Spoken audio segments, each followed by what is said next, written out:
నమస్తే ఫ్రెండ్స్, నేను మీ ఎర్రబెల్లి రజనీకాంత్. మీకు మీ కుటుంబ సభ్యులకి 79వ స్వతంత్ర దినోత్సవ శుభాకాంక్షలు.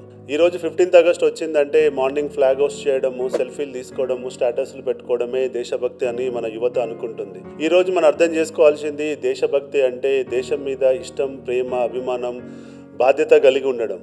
దేశభక్తిని ఎక్కడ ప్రదర్శించాలని మీరు నన్ను అడిగినట్లయితే, దేశం అంటే మట్టి కాదోయ్, దేశం అంటే మనుషులోయ్ అని చెప్పి మనం విన్నాం, చూసాం, ప్రాక్టీస్ చేస్తున్నాం.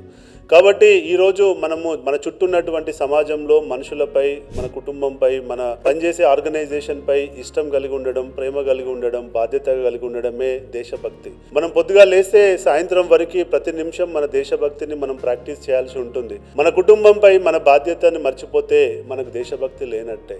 కుటుంబంలో ఉన్న అన్నా చెల్లెళ్ళు, అక్కా చెల్లెళ్ళ మధ్య ప్రేమ, ఆప్యాయతని మనం మంచకపోతే మనకు దేశభక్తి లేనట్టే. మనం పనిచేస్తున్న ఆర్గనైజేషన్ యొక్క అవసరాలు ఏంటి, వాళ్ళ యొక్క ఇబ్బందులు ఏంటి తెలుసుకోకపోతే మనకు దేశభక్తి లేనట్టే. మనం పనిచేస్తున్న కంపెనీలో మన కస్టమర్ యొక్క ఆలోచనలు ఏంటి, వాళ్ళకి ఏం కావాలి, క్వాలిటీ సర్వీస్ ఇస్తున్నామా లేదా అని ఆలోచించకపోతే మనకు దేశభక్తి లేనట్టే. మన సమాజంలో రోడ్డుపై పోతున్నప్పుడు ఎవరన్నా ఒక అమ్మాయిని ఇబ్బంది పెడుతుంటే మనం అడ్డుకోకపోతే మనకు దేశభక్తి లేనట్టే. రోడ్డు మీద వెళ్తున్నప్పుడు మనం చెత్తను తీసి రోడ్డు మీద పడేసినా మనకు దేశభక్తి లేనట్టే. ఇలా మనం చెప్పుకుంటూ పోతే ప్రతి నిమిషం దేశభక్తి అంటే మనం ప్రదర్శించాల్సిన అవసరం ఎంతైనా ఉంటుంది. మనం తీసుకునే నిర్ణయాలే మన దేశానికి ఉపయోగపడతాయి.